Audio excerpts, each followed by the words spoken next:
Welcome, everybody, to our session celebrating the 10th anniversary of an important project for the National Communication Association and service learning within our discipline. My name is Mike Smith, and I'm chairing this session. I'll have each of my colleagues introduce themselves as we sort of go down the line. The purpose of this session, just to provide you with a little bit of the logic of things, is in some respects to celebrate 10 years since we completed a project that was sponsored by the American Association of Higher Education and Campus Compact to institutionalize service learning within the communication discipline. It also celebrates the 72 hours, not 10 years, since a good number of us finished a pre-conference which reviewed the work that had gone on since the completion of the Campus Compact project, but also to rededicate ourselves, reorganize ourselves, and reconstitute ourselves to carry on the work going forward in the next 5 years, leading to the 100th anniversary of NCA and our return to Chicago. The people here, in one aspect or another, have taken the work of the Service Learning Project and carried it forward. And so the logic of this panel is that we had finished our work about 72 hours ago on thinking about what needs to be done next. We're going to review some of that with you, but more importantly, we would like to ask you for your ideas, because we see several people who have been highly engaged in service learning over the years, to offer your suggestions about some things that we might do going forward. So each of the speakers will be speaking for approximately 5 minutes, 5 to 7 minutes. 5 minutes. Looking at our timekeeper down there. 5 minutes. All right. And then we will have some further conversation about our next directions. Thank you, Mike. Mm-hmm. Hi, my name is Sarah Weintraub, and I teach at Regis College, which is outside of Boston. If you're not familiar with it, it's just a small liberal arts college, and you will hear my Boston accent in a second, I'm sure. When I started to do service learning around 1990, when I came to Bentley College to teach, and Edward Zlotkowski, who many of you may know,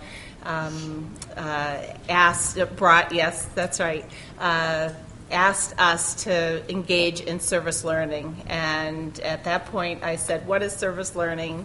And once he explained it, I thought, what a great idea, and what a wonderful way to engage students and to help them learn the course content while engaging, in service to the community.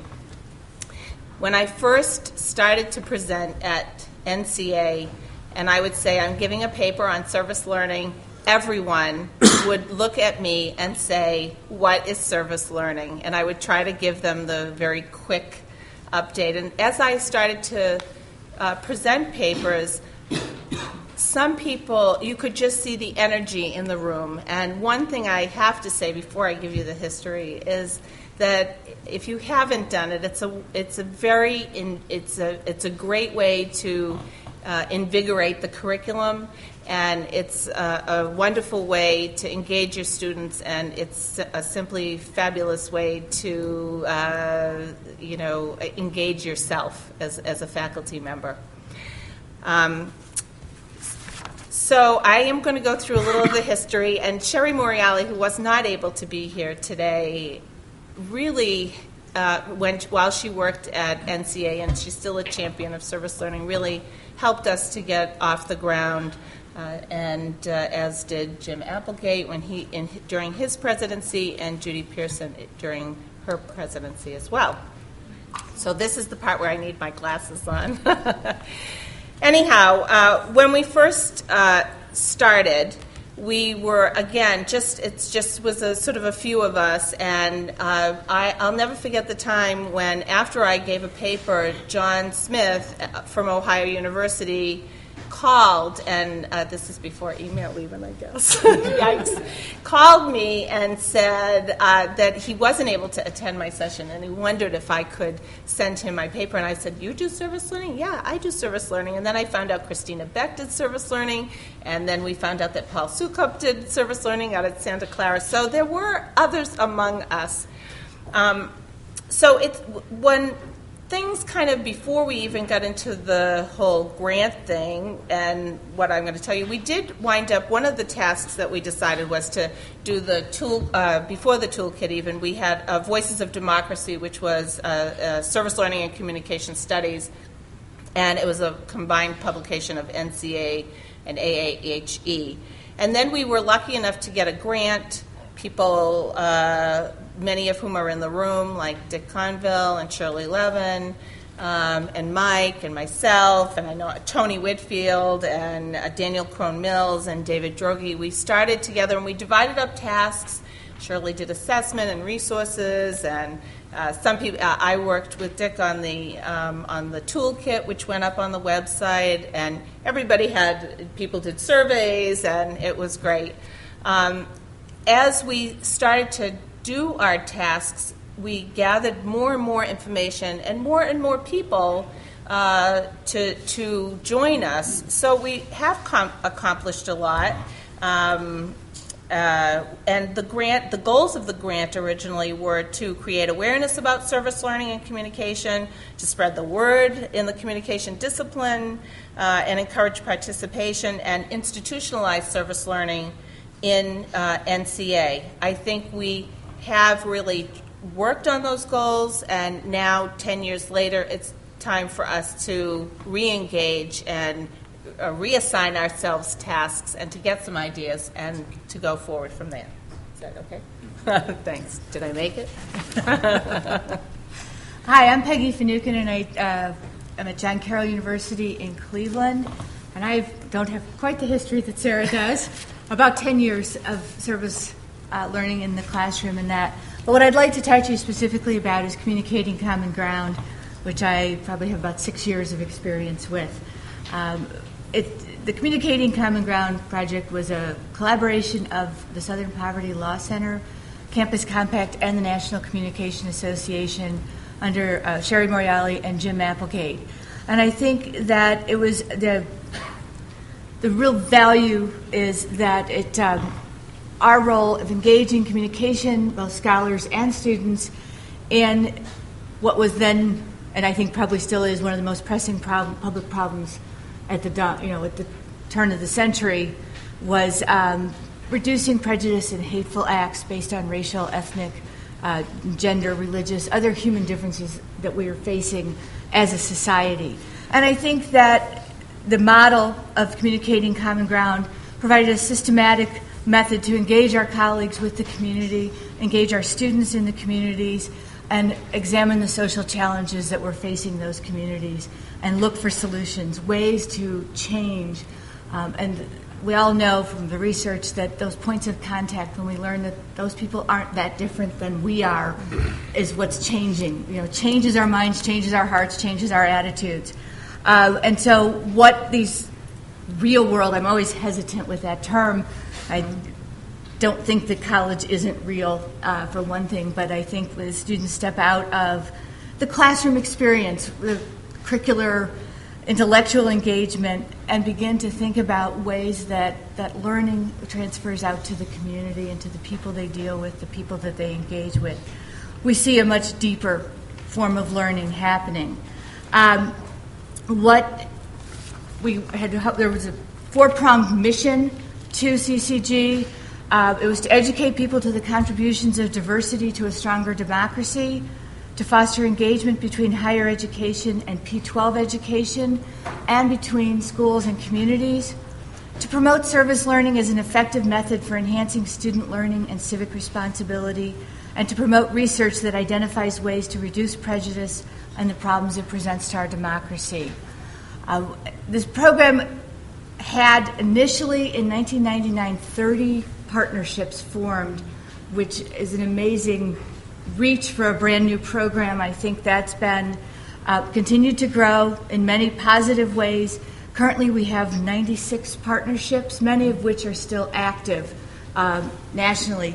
And I think one of the things to think about, if you think that each partnership is a faculty member who's teaching approximately 25 students, that if this happened every semester, that's 2,400 students.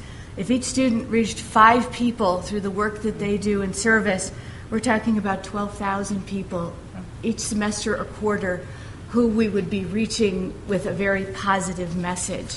And I think that's an important part of thinking about the role of CCG in NCA.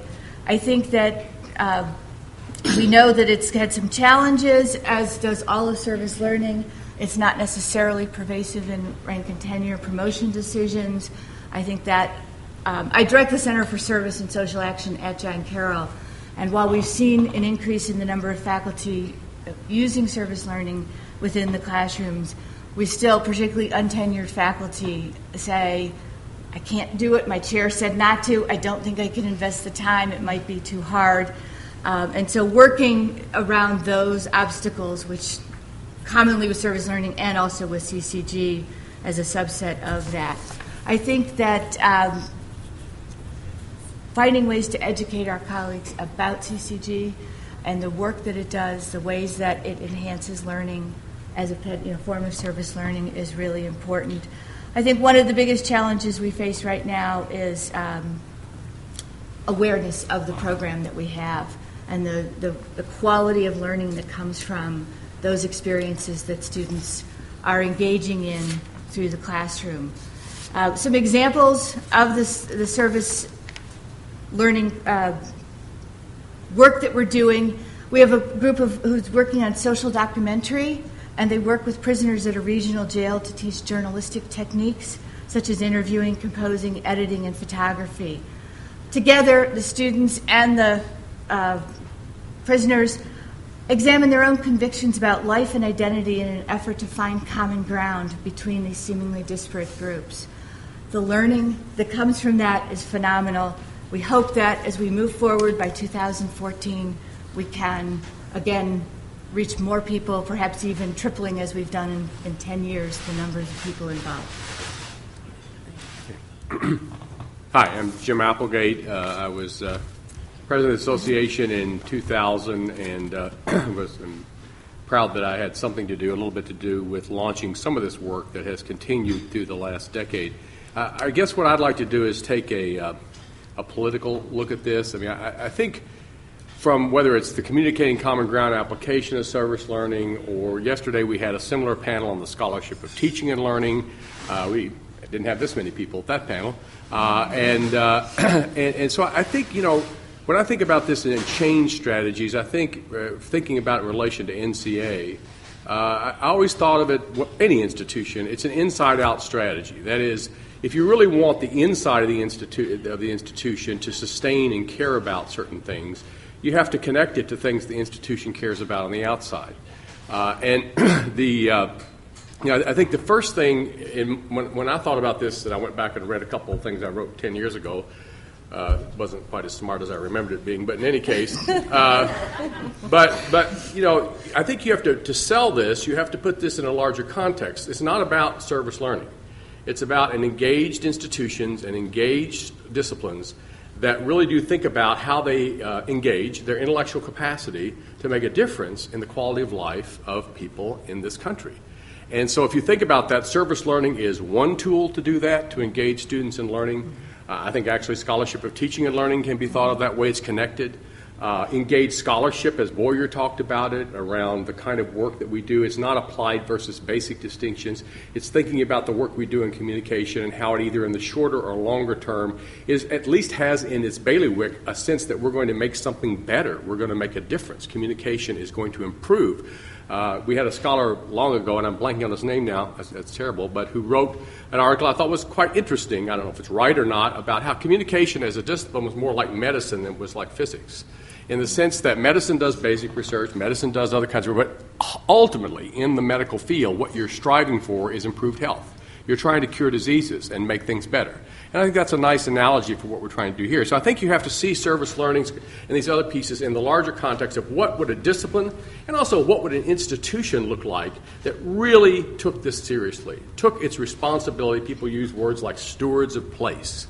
That took its responsibility seriously. So then in the political context, I argued 10 years ago that it was an opportune time for NCA to expand its visibility and its connections and its partnerships through being a flexible, fast-moving organization. And I think we can do that because we're smaller.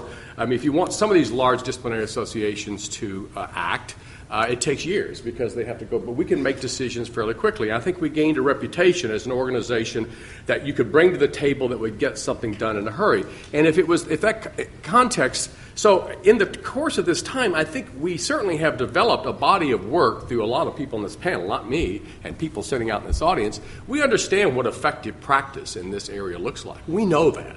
The question is, how do you build will around scaling that effective practice so it has larger impact? How do you put in place policies and ideas that really sustain it over a long period of time? And so as I think about that, I think right now today, I think we're in an even better place for communication to build its creds, if you would, as a discipline. Again, that's what we want to do, right? So we have to show, I'm not saying service learning isn't important in its own right, and certainly the transformational effect on faculty, the transformational effect on students, but I'm trying to figure out here, how do we have 100 people in this room in 2014, and they all can't get in? Because everybody is really wanting to be a part of this bandwagon. And if you look right now at the national scene, and right now I'm with the foundation, so I spend a lot of time thinking about the national higher ed and political scene. You look at what's happening right now, and I'm just going to toss out a few ideas, but we're communication folks, right? So if you think about how to create partnerships and how to build mutual benefit and how to build credibility, we know how to do that. So it's a matter of analyzing the space, and that's one of the things we did on Wednesday was think about who are the potential stakeholders and partners in this, and then what are the messages that we need to bring as a communication discipline to convince them that we have something to add to them so that we can add to ourselves through the partnerships. Let me just throw out a few, and how much time do I have? Half a minute. Okay, real quick. American Association of State Colleges and Universities, ASCU. It represents all the colleges and universities at the comprehensive master's only level. Their head this year is a complete national leader in the concept of engaged institutions, Jim Petruba from Northern Kentucky University, George Mahaffey. They're really interested in redefining the mission of their institutions as engaged, service-oriented institutions. ASCU would be very interested, I think, in having a disciplinary partner in that. We just had legislation passed around Serve America, where institutions can be designated as service institutions, and they get money. Campus Compact, we need to revitalize that. There's a new director there. I work with her a lot. I guarantee you there's opportunity there. This is also related to the larger piece that we're seeing great visibility for in American higher education, which is around student learning. That is, learning outcomes. How do we know what students need to know and be able to do it, and how do we know they got it? And service learning, I think, has a good something to offer there around all the work that's going on with the National Survey of Student Engagement, the Community Survey of Student Engagement, a variety of those issues. There's a lot of interest in student persistence and college completion. We have a real problem with college dropouts in this country. We know that engagement, I've seen the data, in this kind of teaching and learning for students, particularly for first-generation, low-income, and students of color, has positive impacts on completion. So what I'm saying is it's not that service learning isn't good in its own right, but as you connect it to these other priority pieces in the current environment, you build momentum. And that's, I think, what will draw people to the service learning work. It's also, by showing what NCA has uniquely to offer, will draw people to NCA as a resource, and then in that inside-out strategy, build the credibility for the association of the discipline. Stop there. But I had 10 more organizations. Take some of my time. I've always been a Mac guy, but I just got an iPhone. I really have gone deep into the Apple abyss, and I found an app on it with a stopwatch, so I had to use it just because. Now I must use it. I'm Brad Melo. I'm the Associate Director for Educational Initiatives at the National Communication Association, and I'm going to speak real briefly about three things, but I wanted to throw in something to tag on to what Jim said about organizations to take a look at and think about partnering with. And one of them is the American Association of College and Universities. And they have a fairly significant service learning, just in terms of resources. They have quite a bit on their website that might help you develop service learning programs and see what other folks are doing. They also have a LEAP initiative, Liberal Education for America's Promise, and I'd highly encourage you to check that out as well. So 3 brief things that I wanted to say, and I'm thinking more towards the future. I hope in that this is a 5-year out panel. I hope it doesn't take 5 years for these to happen, to be honest. But there are things that I think are important. Coming out of the pre-conference, one thing that I will take the lead on, and certainly I'll be needing everybody's help here and people help in the room, is to update the service learning toolkit. The group on Wednesday decided they didn't much care for toolkit as a phrase, so we've decided that we will rename it the Service Learning Handbook, and we hope to have that updated within a year. The one that's on the website now is several years old. It's still good, but it certainly is time to start working on that project of updating that. The next thing that I hope that we in the national office and with the help of others is to promote more the reward for faculty that has been mentioned before. I attended a conference in Portland, Oregon, and the Northern Kentucky University president spoke there, and one of the things he said was, well, there's no reward, so I made sure that we changed the faculty handbook so it was included in the faculty handbook that you would be rewarded. That's certainly a progressive thinking president, and we hope to tag on to those kinds of folks and those kinds of ideas to support more reward for faculty, because if there's no reward for it, the likelihood that faculty will do it is not there. And then finally, I want to make space for more faculty interaction through various electronic outlets. You know, we come here once a year. It's an expensive kind of thing to do. Not all of us are able to get here, but through long-distance kinds of technologies, we can interact in ways that we can't always do. In that regard, I'm going to put in a plug for a card call. My colleague Nancy Kidd, the executive director of NCA, created the card calls last year, and we're continuing this series. There are calls about research and development, and on March 19th at 3 p.m. we will be having a service learning teleconference. It's free for members.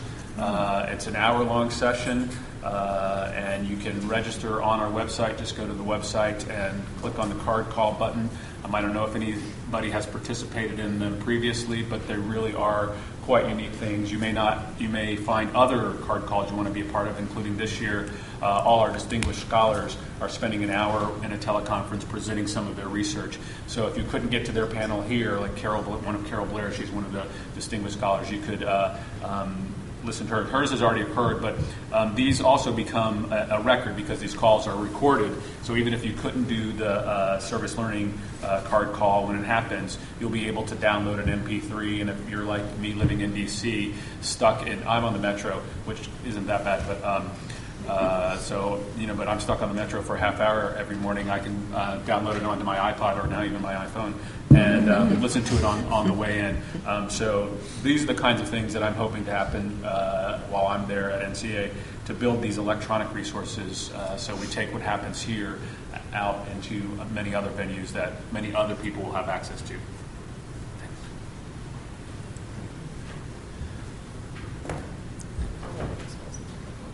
You want to turn the mic toward Donna? There you go. Use my theater voice.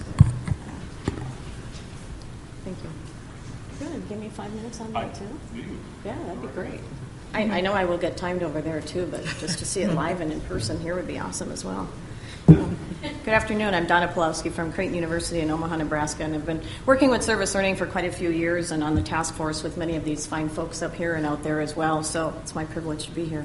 I'm going to cover an area working with assessment and research and service learning in 3 primary areas that I'd like to cover, working with history and the importance of why we need to do assessment and research, some suggested topic areas, and then some methodologies and how we can go about ways in doing this good work.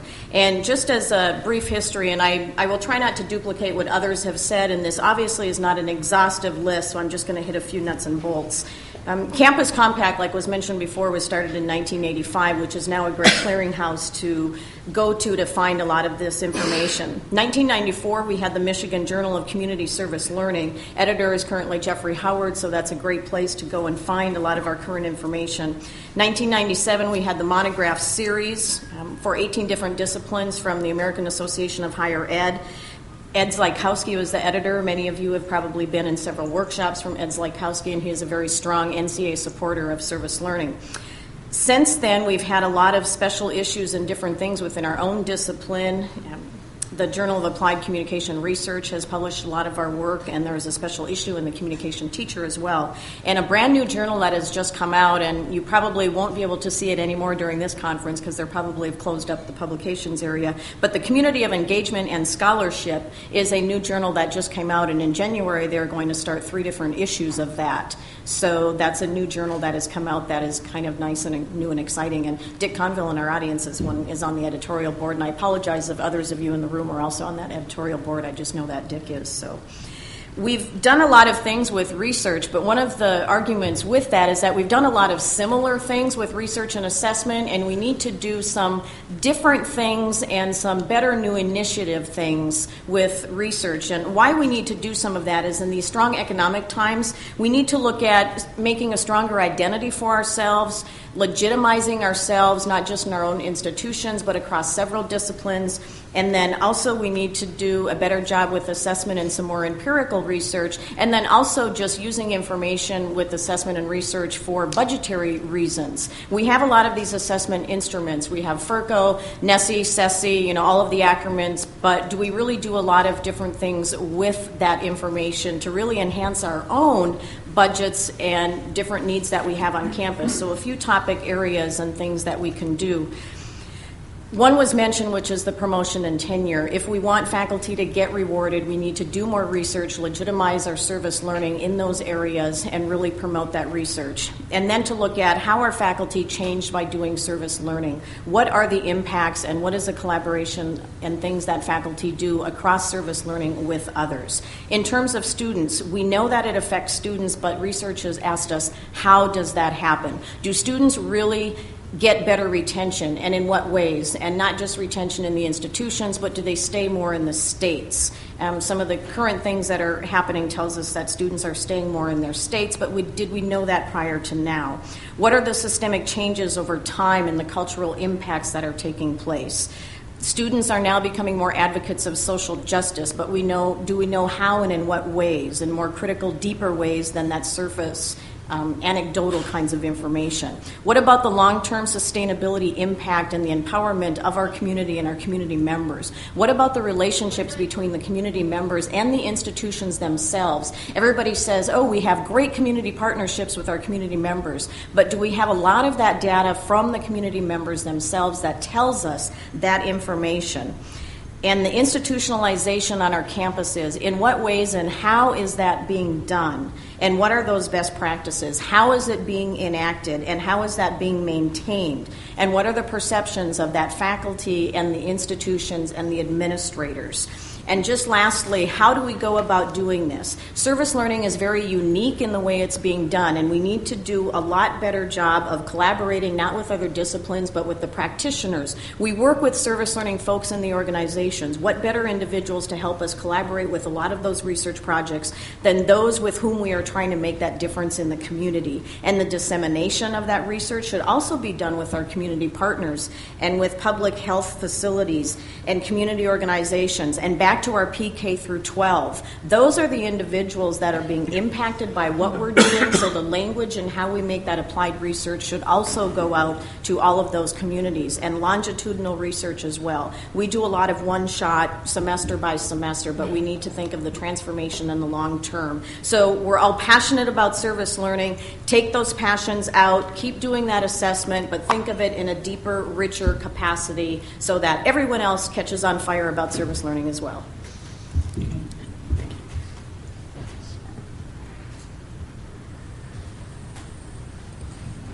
Good afternoon, everyone. My name is Karen Roloff, and I teach at Elmhurst College in Elmhurst, Illinois, which is one of the wonderful suburbs just outside of this wonderful city of Chicago.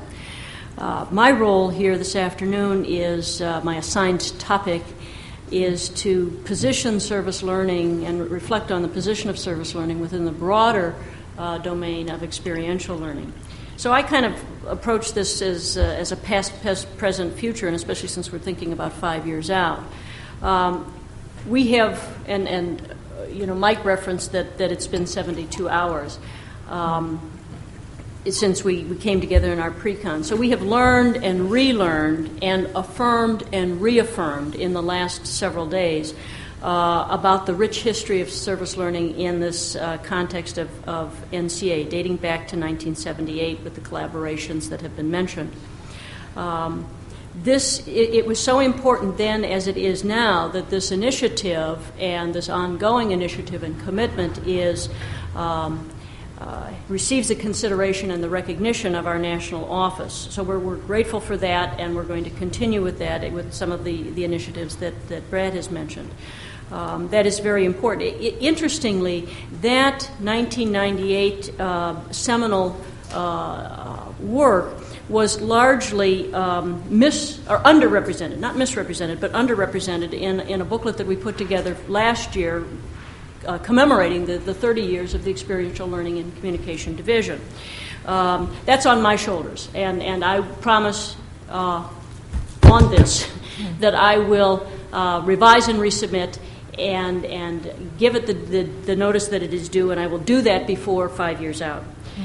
Interestingly, Dave Netharius, when he wrote the 25-year booklet, he commented in there that the first service learning topic for a panel session at NCA was in 1993 at the Miami Convention. So that's just kind of an interesting piece of history. So that brings us to the present. And here we are, 2009, in the waning hours of the 95th convention here in Chicago.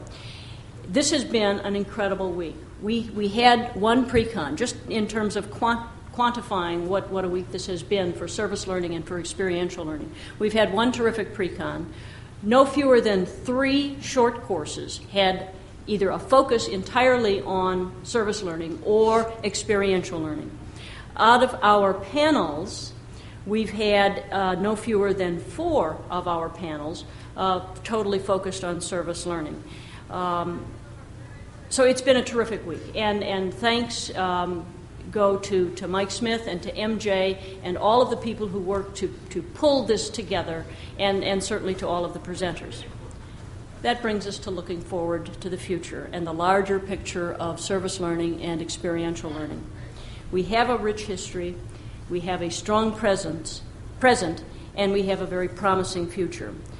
We've talked about 10 years, we've talked about now 31 years, and all the way back to 1978 for that first summer conference that laid the groundwork, planted the seeds, prepared the garden, if you will, if you want to stay with that metaphor, to bring us to an action caucus in the organization that was then called SCA, to a commission, and then finally growing up to become a division. We all know that service learning and experiential learning can no longer be considered some newfangled idea. It's not just another one of those fads that folks like to dismiss. It's clearly represented and legitimized as an academic, it's clearly recognized and respected as a legitimate academic pedagogy, because we know in our heart of hearts, and we also know experientially, that it represents good teaching and learning. It has a student focus, and it develops students as people.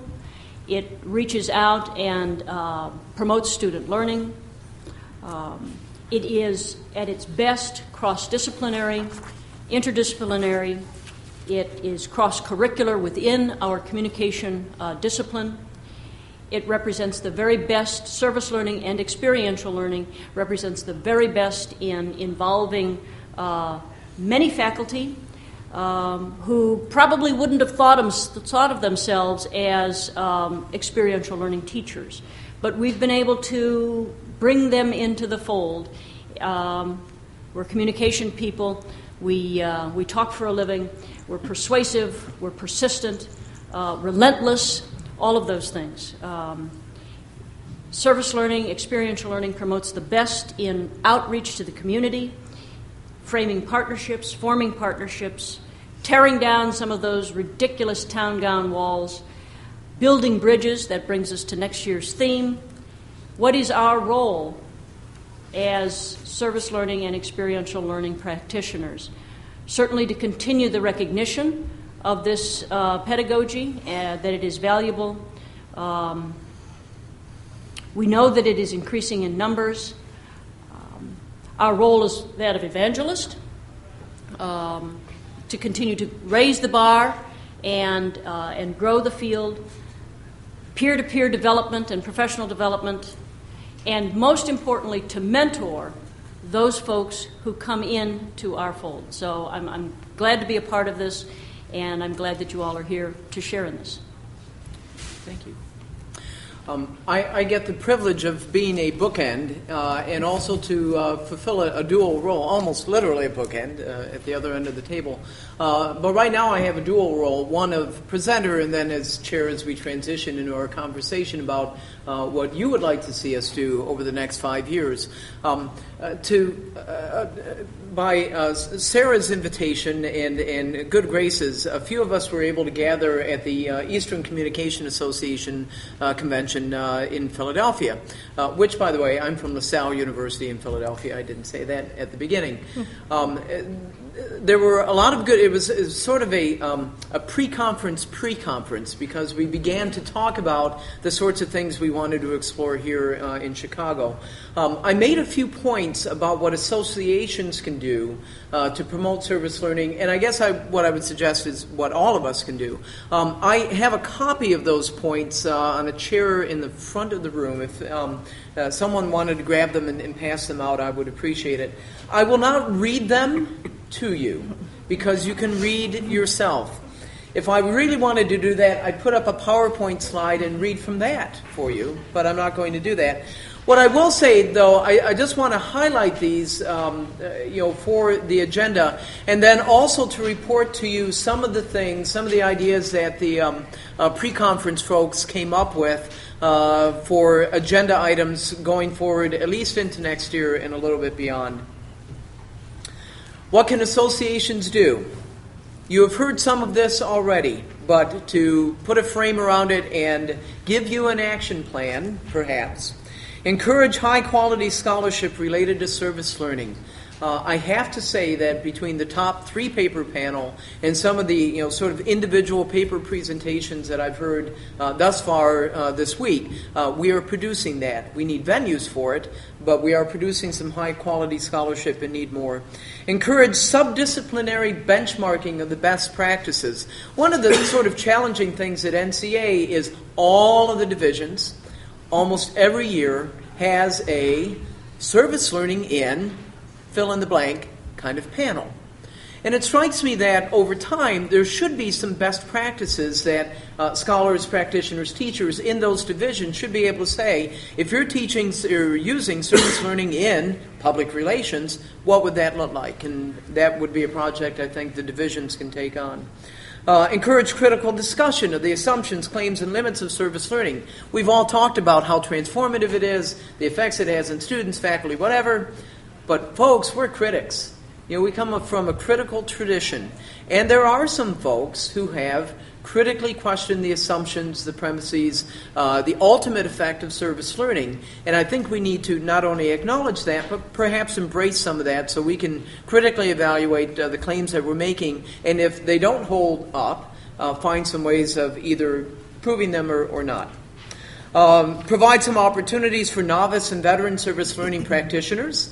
There's always the people who come into the room and say, I just came here to learn about what service learning was. We had someone fly from Japan to come to the pre-conference where we were talking more about these issues than how to do service learning, which was what she wanted to learn. Fortunately, Karen and Sarah were able to work with her and another person who came in. But we need to continue to provide those kinds of opportunities.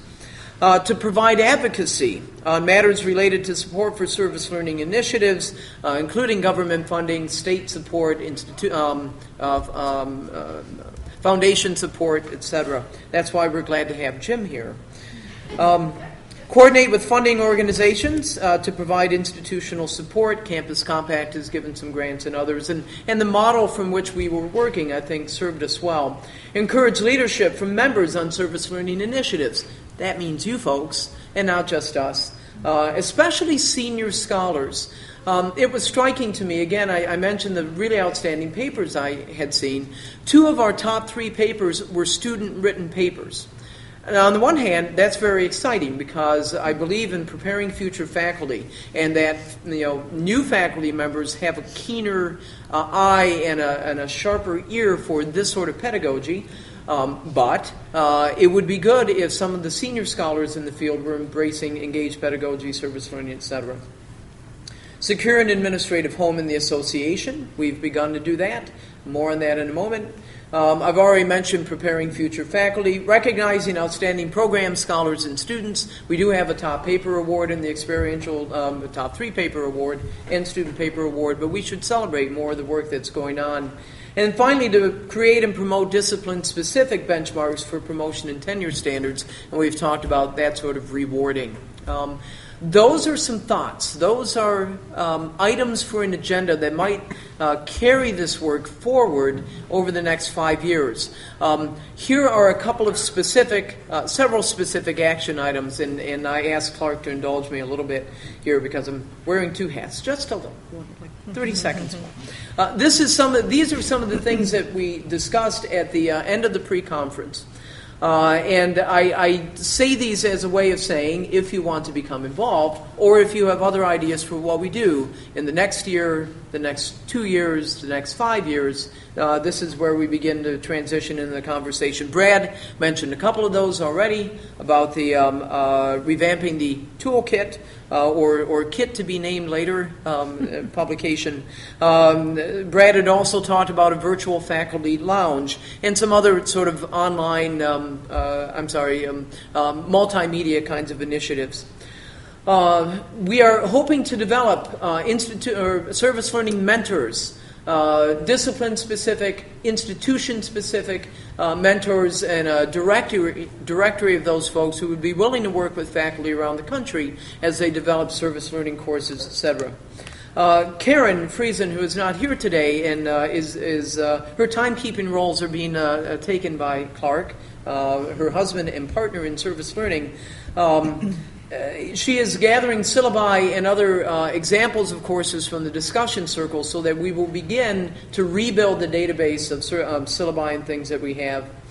Specifically related to the next conference in San Francisco, Karen is putting together the discussion circles, service learning discussion circles again. This year, by the way, we celebrated our 10th year of doing discussion circles, and if you figure, again, 10 faculty members or 10 to 20 faculty members each year, and anywhere between 30 and 60 or 70 faculty members going to listen to the ideas, I think we have done a good job of seeding service learning with a number of folks, but we're doing more. We're going to have a Service Learning 101 and 102. Short courses proposed for next year for those people who are just beginning service learning. Sarah and Candace Thomas-Maddox and Gretchen Wheeler will be talking about that. And then Tony Whitfield and Donna hopefully will be putting together an advanced service learning course. I'm responsible for getting us a room and a time and some space with the Educational Policy Board to more formally discuss ways that service learning can be institutionalized and also continue the planning work that is beginning now. And then finally, Jim is going to pull together, Jim, hopefully you knew this, pull together an informational sheet and a notion of the bigger picture which he began to provide for us today so that we can begin to link our conversations with the larger conversations about workforce preparation, student retention, civic engagement, etc., etc., etc. Before I turn the floor over to all of you and additional comments from our panel, I want to acknowledge the work of M.J. West, who is not here today. He was the co-chair of this panel. He organized the pre-conference. He's worked extensively with Shirley to provide additional resources for us on assessment, and he wasn't able to make it today. And finally, I would hope that you would give a round of applause for our excellent collection of speakers here today.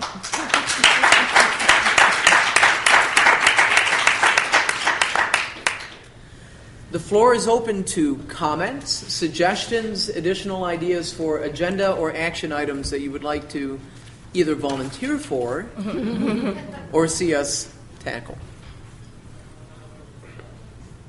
Yes? I'm at Regis University in Denver, and part of the mission of the Jesuit institution includes service to others. And I'm actually in the College for Professional Studies, which is the adult learning accelerated program. And we have a variety of courses across all disciplines that institute service learning. We have it in our mission statement. It's there. We live it, breathe it, we say it every day. And yet our faculty still struggle to institute it, still struggle to make it applicable in a 5-week course, in a 20 contact hour course, or in an 8-week course, which is anyway, that's why I don't teach math. 22 contact hours. So I think that making the step, the philosophy is there, the foundation is there, the belief is there, the institution supports it, and a lot of our faculty, unlike myself, a lot of our faculty are affiliate faculty or adjunct faculty who live, work in the organizations and then attempt to bring it into the classroom. So I guess on a daily basis, my role is to explain to my faculty how to make this happen in the classroom. But given the time constraints and the nature of the accelerated program, I guess I'm looking to others to give me suggestions as to how to make this truly audience, panel, anybody. I have a question which kind of ties in with what you're saying. Has there been any empirical research about how faculty have been affected in the short or long term? Has there been any service learning actually meant not answering? Has there been any empirical research done longitudinally with how faculty are affected? Positively or negatively? It's not in the communication area. From the community college standpoint, AACC does some stuff about why faculty engage in service learning, but not necessarily long-term impact. I don't know if anybody's seen anything about long-term impact. I'm not sure about long-term. I know Janet Ayler and Dwight Giles Jr. has done some work on that. And there's some sites that I can send you. I'm currently doing a project tapping into some of those kinds of issues. Okay. And to address your point there, we also, can you hear me okay? We also have an accelerated program. One of the things that we do is we just do a little bit shorter service learning. It's still linked to the learning objectives. And we have like the homeless projects and different things that are kind of one-shot, all-day sort of things. We encourage the students to bring their families with them for the non-traditional students, and that seems to work really well for them because they can do it as kind of a family thing. Mm-hmm. We also encourage them that if they want to work a little bit more with maybe some of the local things that they currently do themselves, with affiliated with their churches and other things, to make it as less burdensome for them. It seems, well, most of it's taught from our faculty, and my department buys into service learning. Obviously, if they didn't, I'd have some severe issues with them, but that's beside the point. But they... So we try to find projects for the accelerated non-traditional students, because we probably have a similar program, so that they don't feel overburdened by doing it. So even if they're working in their own organizations during the daytime, if their organizations are working with some nonprofit kind of endeavors, that they could use those perhaps for their service learning projects. And then if you maybe do that and work with the faculty with those initiatives, it doesn't seem as burdensome for either ones, but as long as it's still meeting those learning objectives, that seems to have helped the non-traditional students to not make it think like it's an extra thing that they have to do, even though I don't pitch it to the students that way ever, but it seems to work a little bit seamlessly in that capacity, and it seems to help. We had a conversation on Wednesday related to the adult learner, and I think that as we think about the kind of research that needs to get done and the kind of models of effective practice we need to make available through the various strategies that have been discussed here, if you look at the terrain of American higher education, a rapidly shrinking minority of students in our systems are first-time, full-time residential students. The majority today of students taught in American higher education are adults, part-time, in that group. And I think there's always been a conversation about how do you do that effectively? What's the impact? Should it look the same? Talk about the impact on faculty. I mean, I'm more concerned with the impact on students.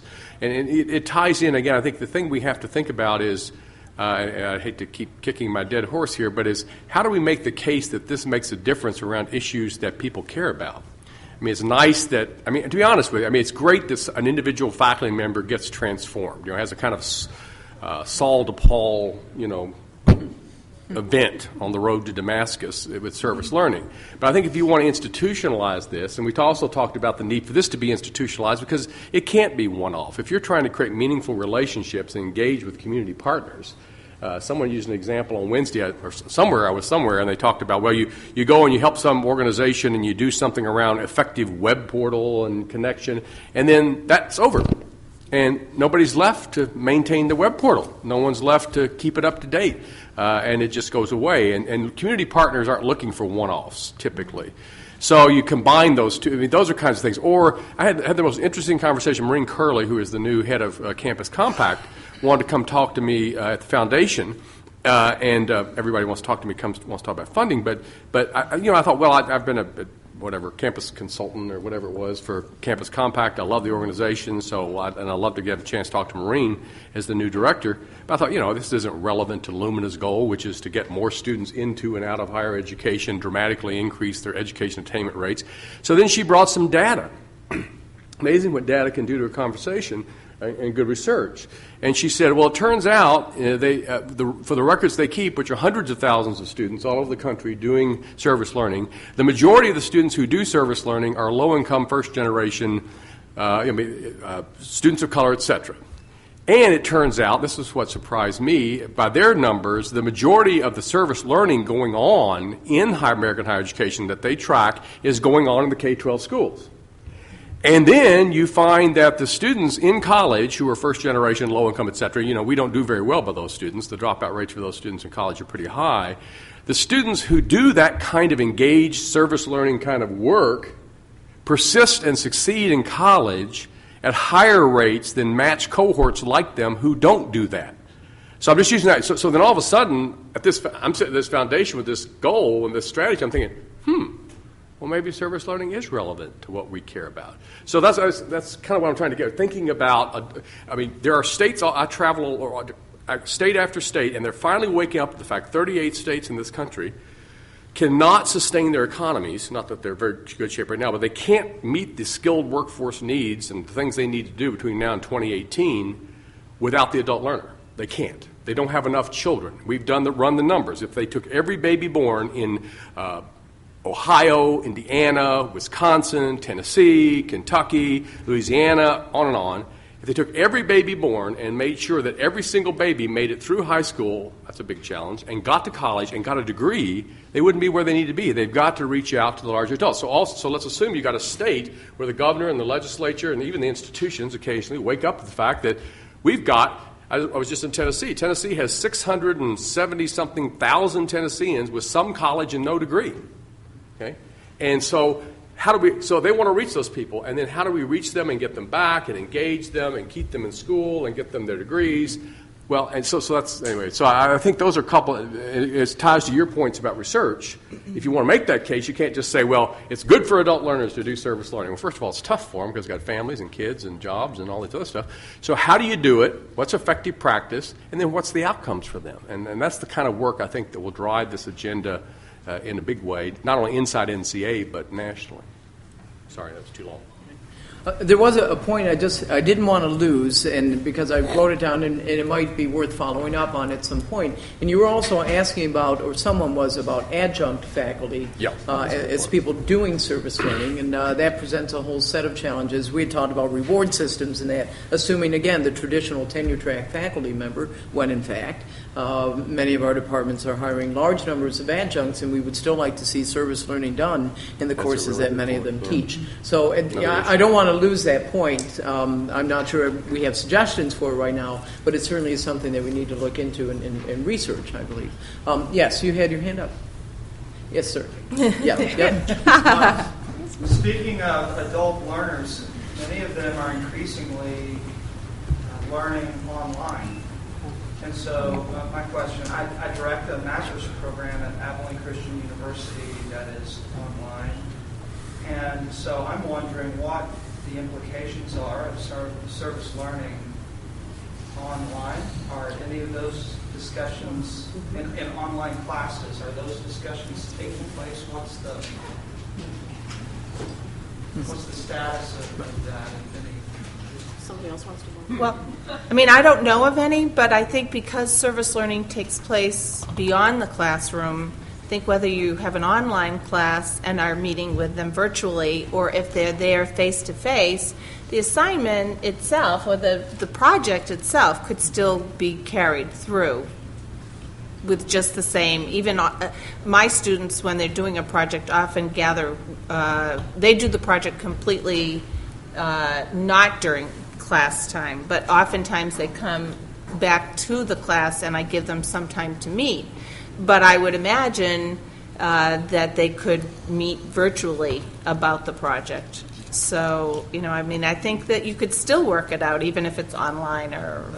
One challenge I see is that students are all over the map. Mm-hmm. And so in a face-to-face class where I'm teaching and I have the service learning project arranged, it's usually all of the students are working with one organization. And which I'm able to find, or our Office of Service Learning is able to facilitate that process, but in an online classroom. And that's a good point. But again, I think then instead of doing group service learning projects, they would be doing, their projects would be designed so that they could do it as individuals, I think. Well, I think it's that principle anyway. Wherever they're serving, they're going to get group interaction in a lot of cases. And the literature about service learning says that the partner is partnering with you to teach the course. They're educating your student. And I think it's an ideal online environment for instruction. I'm personally against teaching public speaking online. But if I had to do that, right, I would put them in an environment where they could practice public speaking, helping the community partner, right? Because that would be real world experience. And practicing whatever it is that I have to do. But I think that is a good area. We talk about resources and effective practice and online stuff. I mean, online resources. And again, people on this panel are much more informed about the current state of research and work in service learning than I am. But I do think that would be an interesting something to look at. Either do research on it, collect. If there are effective, I don't know. If there are effective practices out there, what are they? What are people doing? How are they taking? Because you're right. In a lot of these courses, you've got people in different states, taking the course. So how do you do that? I'm sure there's a way to preserve the basic principles of service learning and hence achieve the outcomes. But what are they? What are the different models? And let's get those out there so people can know. Because if that's another example. We're moving big time to blended learning and online, technologically facilitated teaching. So that's a challenge in a lot of areas. But what does that mean for service learning? And let's figure it out. So I think that would be an interesting body of stuff to bring together. Now you have your challenge. That's right. I was going to say, I know a few folks doing it, and I'm not going to publicly say their name and everything so they don't get 75 emails, but if you email me, it's just drp@creighton.edu. I'm happy to give you their information because I know they've done it fairly successful online. So it's just DRP. But to get beyond that, if NCA, as you're developing these resources, so you might have a whatever that was called, call card or card call or something on online service learning, and there'd be a lot of people out there, I bet, that would be interested in learning about that. Right. including me. Question over there? Yes. I'm at Volunteer State Community College in Tennessee, and I have had many of those 600,000 Returning adults. who don't have college degrees. And what I found is with the community college, and I teach at an extension site of our college, the hurdles are huge for these students in many ways, financially, there's so many stresses. But many of our students are very vocationally minded. I've been to several of the sessions this week, and there's a lot of discussion, sort of abstract benefits of service learning, getting people out of bubbles in residential colleges, and transformative qualities for teachers and students. But is there a focus or emphasis on the actual potential job placement? Oh, yeah. Because I know a lot of the organizations that I'm hooking my students up with hire people, and a lot of my students, all they want is a job. That's right. They're in college to get a job, so I'm kind of new to this formalized the element of the whole service. I would say, part of the benefit I think of service learning is giving them real, I use this phrase all the time, real and meaningful work that they can actually add to their resume.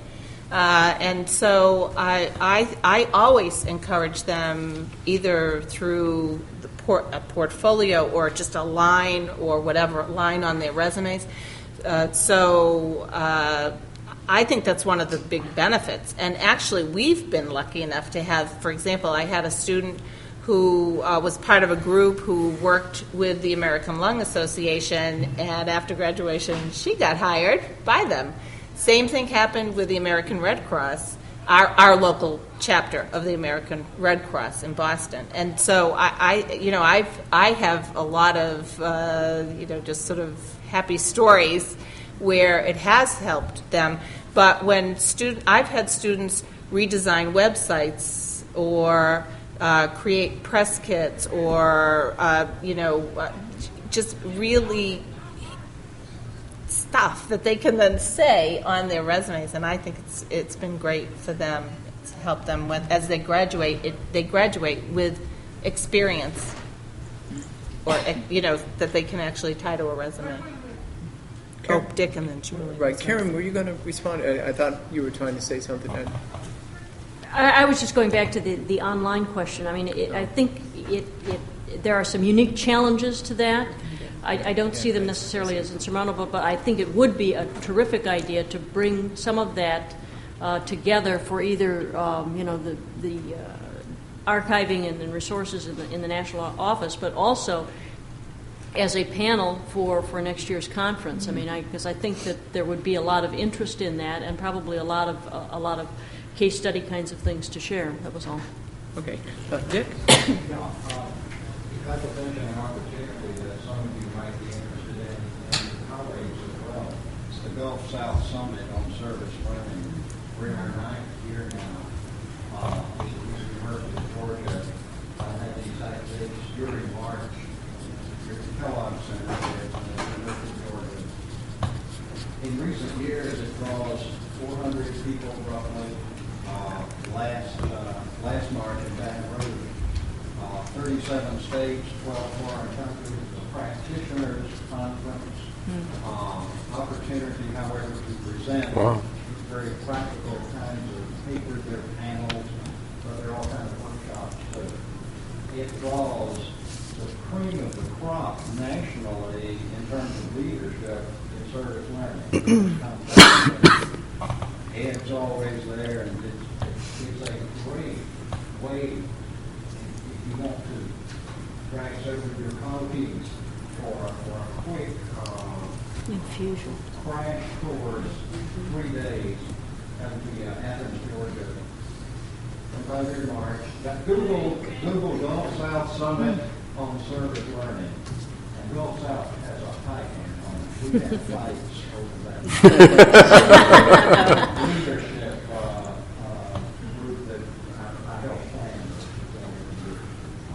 But it has a hyphen in it. So please Google Gulf South Summit on Service Learning. And it's a marvelous opportunity to get some folks trained up. Great. I guess the thing I mentioned briefly is I want to put in a pitch for a geographically based affirmative action program for programs like this panel. You'll notice this is east of the Mississippi and north of Washington. And there are a lot of folks out west who do marvelous service learning, and a lot of folks in the southeast as well. And so, as we put in a pitch against the balkanization of the National Communication Association, that would be nice too. We're going to San Francisco next year. That's right. And actually, somebody noted either at our business meeting or somewhere else the relatively few number of people from the West who came to Chicago this year. Can't imagine that the economy had anything to do with that right now. But yes, Shirley. One of the things that we've talked about over and over, and I'm just wondering to what extent we've been successful among those of you, all of us who are doing that, and that is to have something on a student's records that say that they've done a class with service learning or they've done a program with service learning, have an SL on their records or something like that. I'm just wondering how successful we've been with that and whether or not you still think that's a good idea. I've actually read about places that have what they call a service learning transcript. Transcript notation? Yeah, that it's a separate. I think some of them do it separately. Right. More and more universities are requiring some sort of experiential component, and there's like 3 or 4 different ways that they could fulfill it. A service learning course is one of them. Travel study is another, and that gets notated on this. It's a graduation requirement for the students. And again, it's experiential writ large, but I think still pretty important.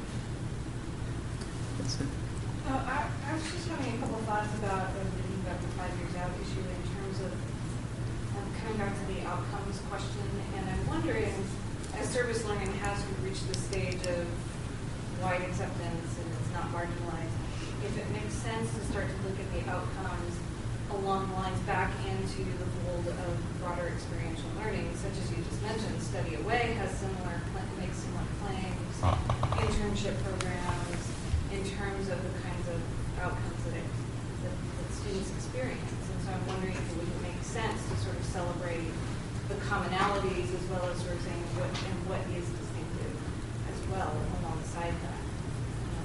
I don't know if you have thoughts here and now about it, but it was something that occurred to me as we were talking. It's an interesting idea. Because again, universities, experiential learning, for a variety of reasons, is becoming one of the planks for a lot of universities' missions, and we should be able to substantiate the claims, and again across the opportunities that there are available to people. Do we have other questions? Oh, yes, ma'am. Communicating common ground. Peggy, you said it 96 partnership, 96 faculty who have registered a program, but applied and been accepted as a partner. I was part of that when it started a while ago. We just have emails going back and forth about where you could publish and what you could do, and we had conference panels. Where is that now? Talk to me afterward. But that's we did not have anything at this conference, and I've been trying to find out why I did not attend last year. I am no longer the chair of Communicating Common Ground, but trying to figure out ways to revitalize it. I'm not sure why that happened exactly, but I'd like to look into it. So if we can talk afterward, I'd be very interested. This isn't. I have one thing. Going forward, it dawned on me. Maybe I don't know when it dawned on me, but last spring at our Eastern Communication Association conference, we got into a discussion. I'm not sure if you were there, Brad, for the NCA second vice presidents. When the candidates came to Eastern last year, someone in the audience said that people are finding regionals much more beneficial. It's small. They don't feel disconnected. And then someone else commented on it because someone felt that they were feeling a little disconnected, that the national is too overpowering. And someone actually made the suggestion of perhaps having a conference within a conference. And the other day I started to think about perhaps one of the things we could do, because someone was saying, you know, I know people are doing it in other areas and maybe we could connect.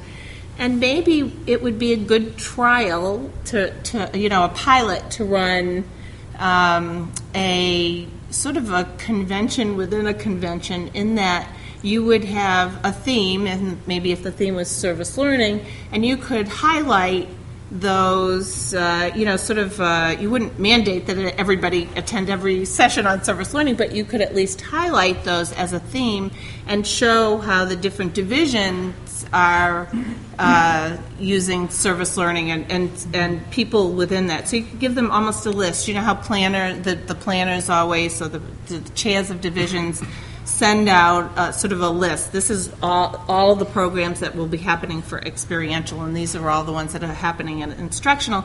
But what if we went across disciplines, which kind of goes very nicely with the building bridges kind of concept, and maybe you know, do something along those lines and see how have different divisions collaborate on service learning and create a sort of a schedule. Here, just if you want to, here are all the programs. Well, I said that to one of my friends and colleagues who's on EPB, the Educational Policies Board.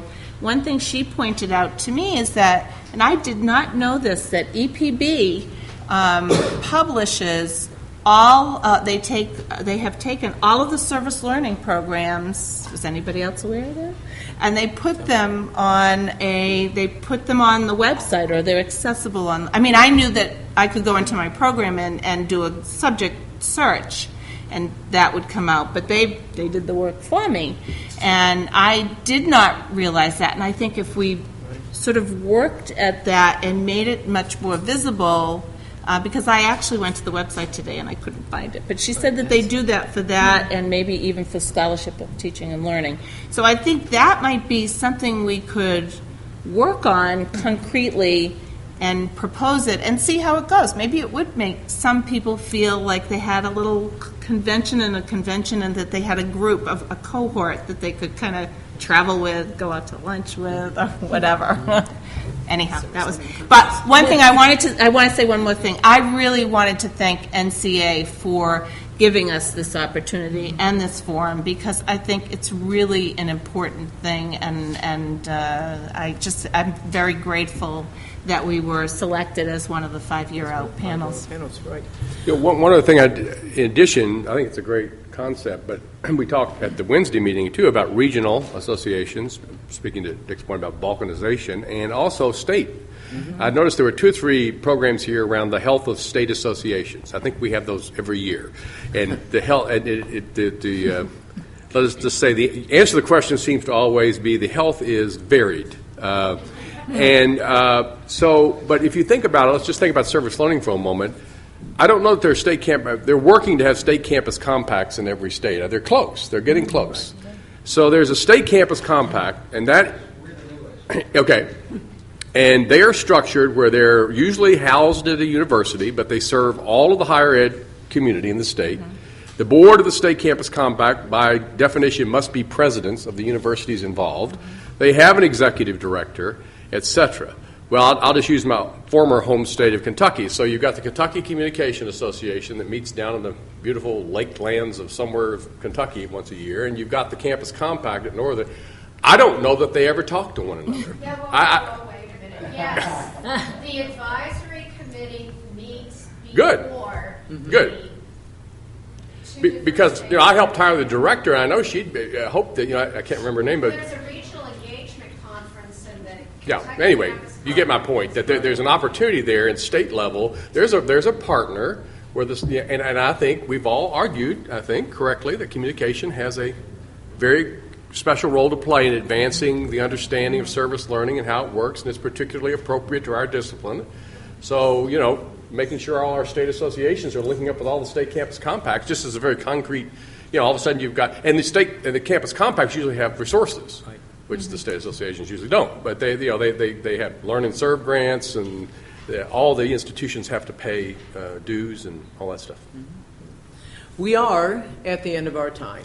I want to put in one plug and then a thank you. The plug is this: the program planner for the Experiential Learning Division, through which many of the sort of formal service learning programs came, is Angie Corbo. If you have ideas on following up with all the, how do we examine this, put a panel together, folks, and submit it to Angie, and she can tell you about how to do that, and look for our call coming forward as we go forth. One of the things, and I mentioned this at a Wednesday meeting, one of the things I've been tremendously proud of over the last 10 years and beyond is the sort of leadership that communication faculty members have exhibited on their campuses with regard to engaged scholarship and service learning, in our discipline, with our colleagues, and I truly believe that this discipline is among the leaders. I know that sounds a little sort of self-congratulatory, but I believe it's true. You are the advocates for this sort of pedagogy, for anything related to engagement. You're uniquely qualified to bring this forward on your campuses and with us, and so I encourage you to do so in the next 5 years and beyond. Thank you all for coming. Thanks again to our panelists, and have a good rest of the convention. Thanks.